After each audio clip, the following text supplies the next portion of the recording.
नमस्कार दोस्तों, आप सभी का हमारे YouTube चैनल सनातन धर्म ज्ञान में हार्दिक स्वागत है। आज हम जानेंगे संपूर्ण विष्णु पुराण महाकाव्य में प्रथम अंश 12वां अध्याय श्रीमन्नारायणाय नमः। नारायण नमस्कृत्य नरं चैव नरोत्तमं देवी सरस्वती व्याप्तं ततो जयमुदीरयेत्। श्री विष्णु पुराण प्रथम अंश 12वां अध्याय। ध्रुव की तपस्या से प्रसन्न हुए भगवान का आविर्भाव और उसे ध्रुवपद दान। श्री पराशर जी बोले, हे मैत्रेय, यह सब सुनकर राजपुत्र ध्रुव उन ऋषियों को प्रणाम कर उस वन से चल दिया और हे द्विज, अपने को कृतकृत्य सा मानकर वह यमुना तटवर्ती अति पवित्र मधु नामक वन में आया। आगे चलकर उस वन में मधु नामक दैत्य रहने लगा था, इसलिए वह इस पृथ्वीतल में मधुवन नाम से विख्यात हुआ। वही मधु के पुत्र लवण नामक महाबली राक्षस को मारकर शत्रुघ्न ने मथुर नाम की पूरी बसाई। जिस मधुवन में निरंतर देवदेव श्रीहरि की सन्निधि रहती है, उसी सर्वपापापहारी तीर्थ में ध्रुव ने तपस्या की। मरीचि आदि मुनीश्वरों ने उसे जिस प्रकार उपदेश किया था, उसने उसी प्रकार अपने हृदय में विराजमान निखिल देवेश्वर श्री विष्णु भगवान का ध्यान करना आरंभ किया। इस प्रकार हे विप्र, अनन्यचित्त होकर ध्यान करते रहने से उसके हृदय में सर्वभूतांतर्यामी भगवान हरि सर्वतोभाव से प्रकट हुए। मैं मैत्रेय, योगी ध्रुव के चित्त में भगवान विष्णु के स्थित हो जाने पर सर्वभूतों को धारण करने वाली पृथ्वी उसका भार न संभाल सकी। उसके बाएं चरण पर खड़े होने से पृथ्वी का बायां आधा भाग झुक गया और फिर दाएं चरण पर खड़े होने से दायां भाग झुक गया। और जिस समय वह पैर के अंगूठे से पृथ्वी को बीच से दबाकर खड़ा हुआ तो पर्वतों के सहित समस्त भूमंडल विचलित हो गया है महामुने। उस समय नदी, नद और समुद्र आदि सभी अत्यंत क्षुब्ध हो गए और उनके क्षोभ से देवताओं में भी बड़ी हलचल मची है मैत्रेय। तब याम नामक देवताओं ने अत्यंत व्याकुल हो इंद्र के साथ परामर्श कर उसके ध्यान को भंग करने का आयोजन किया है महामुने। इंद्र के साथ अति आतुर कुष्मांड नामक उपदेवताओं ने नाना रूप धारण कर उसकी समाधि भंग करने आरंभ किया। उस समय माया ही से रची हुई उसकी माता सुनीति नेत्रों में आंसू भरे उसके सामने प्रकट हुई और हे पुत्र, ऐसा कहकर करुणायुक्त वचन बोलने लगी, बेटा, तू शरीर को घुलाने वाले इस भयंकर तप का आग्रह छोड़ दे। मैंने बड़ी बड़ी कामनाओं द्वारा तुझे प्राप्त किया है। अरे मुझ अकेली अनाथा दुखिया को सौत के कटु वाक्यों से छोड़ देना मुझे उचित नहीं है। बेटा, मुझ आश्रहीना का तो एकमात्र तू ही सहारा है। कहाँ तो 5 वर्ष का तू और कहाँ तेरा यह अति उग्र तप। अरे इस निष्फल क्लेशकारी आग्रह से अपना मन मोड़ ले। अभी तो तेरे खेलने कूदने का समय है, फिर अध्ययन का समय आएगा, तदंतर समस्त भोगों के भोगने का, और फिर अंत में तपस्या करना भी ठीक होगा। बेटा, तुझ सुकुमार बालक का जो खेलकूद का समय है, उसी में तू तपस्या करना चाहता है। तू इस प्रकार क्यों अपने सर्वनाश में तत्पर हुआ है? तेरा परम धर्म तो मुझको प्रसन्न रखना ही है। अत तू अपनी आयु और अवस्था के अनुकूल कर्मों में ही लग, मोह का अनुवर्तन न कर और इस तपरूपी अधर्म से निवृत्त हो। बेटा, यदि आज तू इस तपस्या को न छोड़ेगा तो देख, तेरे सामने ही मैं अपने प्राण छोड़ दूंगी। श्री पराशर जी बोले, हे मैत्रेय, भगवान विष्णु में चित्त स्थिर रहने के कारण ध्रुव ने उसे आंखों में आंसू भरकर इस प्रकार विलाप करती देखकर भी नहीं देखा। तब अरे बेटा, यहाँ से भाग भाग, देख इस महाभयंकर वन में ये कैसे घोर राक्षस अस्त्र शस्त्र उठाए आ रहे हैं। ऐसा कहती हुई वह चली गई और वहां जिनके मुख से अग्नि की लपटें निकल रही थी, ऐसे अनेकों राक्षसगण अस्त्र शस्त्र संभाले प्रकट हो गए। उन राक्षसों ने अपने अति चमकीले शस्त्रों को घुमाते हुए उस राजपुत्र के सामने बड़ा भयंकर कोलाहल किया। उस नित्य योगयुक्त बालक को भयभीत करने के लिए अपने मुख से अग्नि की लपटें निकालती हुई सैकड़ों स्थारियां घोर नाद करने लगी। वे राक्षसगण भी इसको मारो मारो, काटो काटो, खाओ, इस प्रकार चिल्लाने लगे। फिर सिंह, ऊंट और मकर आदिर के से मुख वाले वे राक्षस राजपुत्र को त्राण देने के लिए नाना प्रकार से गर्जने लगे किंतु उस भगवदासक्त चित्त बालक को वे राक्षस, उनके शब्द, स्यारियां और अस्त्र शस्त्रादि कुछ भी दिखाई नहीं दिए। वह राजपुत्र एकाग्रचित्त से निरंतर अपने आश्रयभूत विष्णु भगवान को ही देखता रहा और उसने किसी की ओर किसी भी प्रकार दृष्टिपात नहीं किया। तब संपूर्ण माया के लीन हो जाने पर उससे हार जाने की आशंका से देवताओं को बड़ा भय हुआ। अतः उसके तप से संतप्त हो वे सब आपस में मिलकर जगत के आदि कारण, शरणागत वत्सल, अनादि और अनंत श्रीहरि की शरण में गए। देवता बोले, हे देवाधिदेव, जगन्नाथ, परमेश्वर, पुरुषोत्तम, हम सब ध्रुव की तपस्या से संतप्त होकर आपकी शरण में आए हैं। हे देव, जिस प्रकार चंद्रमा अपनी कलाओं से प्रतिदिन बढ़ता है, उसी प्रकार यह भी तपस्या के कारण रात दिन उन्नत हो रहा है। हे जनार्दन, इस उत्तानपाद के पुत्र की तपस्या से भयभीत होकर हम आपकी शरण में आए हैं। आप उसे तप से निवृत्त कीजिए। हम नहीं जानते वह इंद्रत्व चाहता है या सूर्यत्व, अथवा उसे कुबेर, वरुण या चंद्रमा के पद की अभिलाषा है। अतः हे ईश, आप हम पर प्रसन्न होइए और इस उत्तानपाद के पुत्र को तप से निवृत्त करके हमारे हृदय का कांटा निकालिए।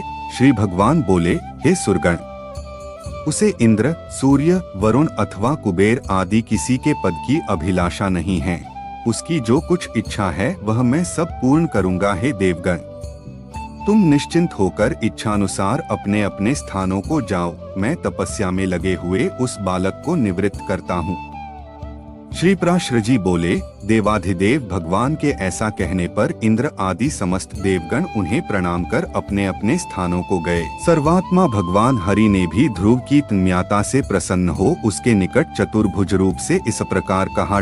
श्री भगवान बोले, हे उत्तानपाद के पुत्र ध्रुव, तेरा कल्याण हो। मैं तेरी तपस्या से प्रसन्न होकर तुझे वर देने के लिए प्रकट हुआ हूँ। हे सुव्रत, तू वर मांग। तूने संपूर्ण बाह्य विषयों से उपरत होकर अपने चित्त को मुझ में ही लगा दिया। अतः मैं तुझसे अति संतुष्ट हूँ। अब तू अपनी इच्छानुसार श्रेष्ठ वर मांग।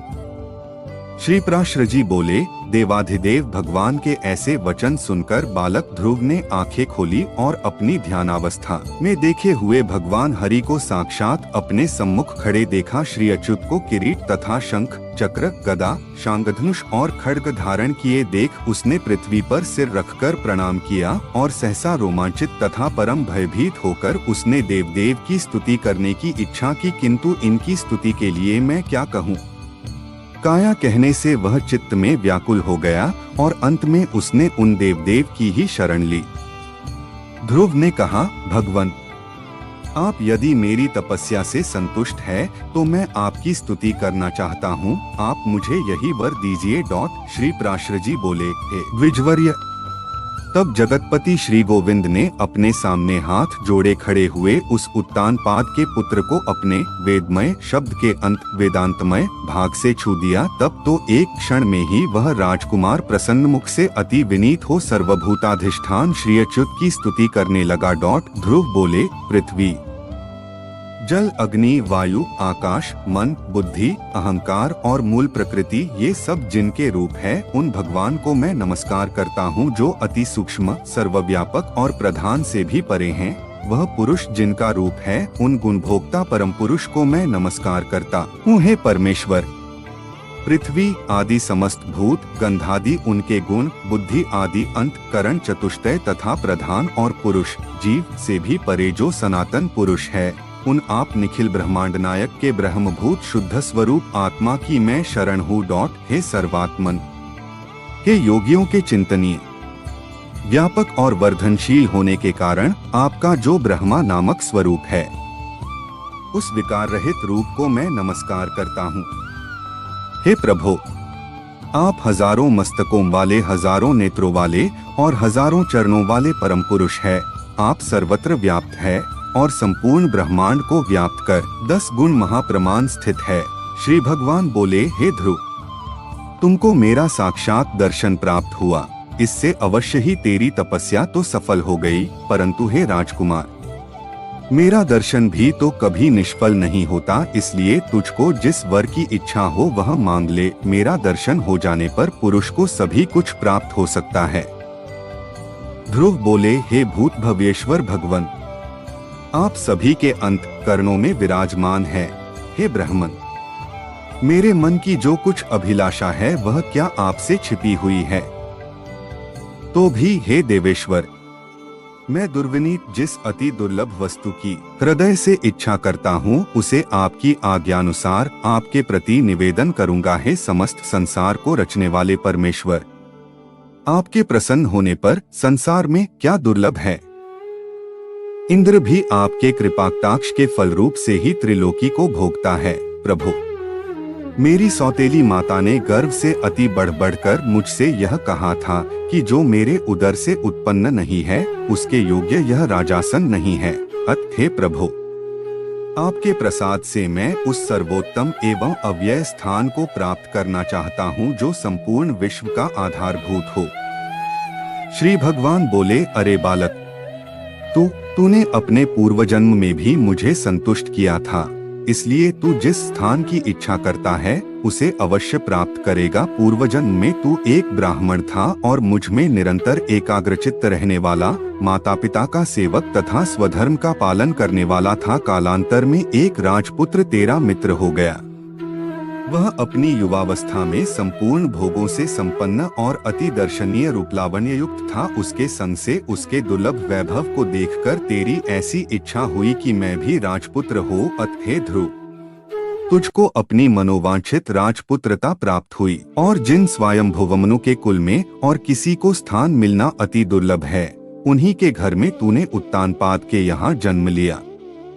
अरे बालक, जिसने तुझे संतुष्ट किया है उसके लिए तो यह अत्यंत तुच्छ है। मेरी आराधना करने से तो मोक्ष पद भी तत्काल प्राप्त हो सकता है।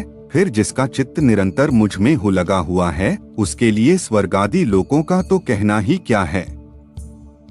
हे ध्रुव, मेरी कृपा से तू निस्संदेह उस स्थान में जो त्रिलोकी में सबसे उत्कृष्ट है, संपूर्ण ग्रह और तारामंडल का आश्रय बनेगा। हे ध्रुव, मैं तुझे वह ध्रुव निश्चल स्थान देता हूँ जो सूर्य, चंद्र, मंगल, बुध, बृहस्पति, शुक्र और शनि आदि ग्रहों, सभी नक्षत्रों, सप्तर्षियों और संपूर्ण विमानचारी देवगणों से ऊपर है। देवताओं में से कोई तो केवल 4 युग तक और कोई 1 मनवंतर तक ही रहते हैं, किंतु तुझे मैं 1 कल्प तक की स्थिति देता हूँ।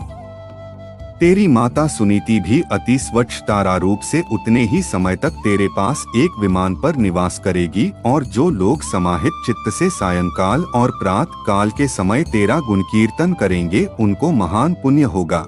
श्री प्राशर जी बोले, हे महामते, इस प्रकार पूर्व काल में जगतपति देवाधिदेव भगवान जनार्दन से वर पाकर ध्रुव उस अत्युत्तम स्थान में स्थित हुए हैं। मुने अपने माता पिता की धर्म पूर्वक सेवा करने से तथा द्वादशाक्षर मंत्र के महात्म्य और तप के प्रभाव से उनके मान, वैभव एवं प्रभाव की वृद्धि देखकर देव और असुरों के आचार्य शुक्रदेव ने ये श्लोक कहे हैं।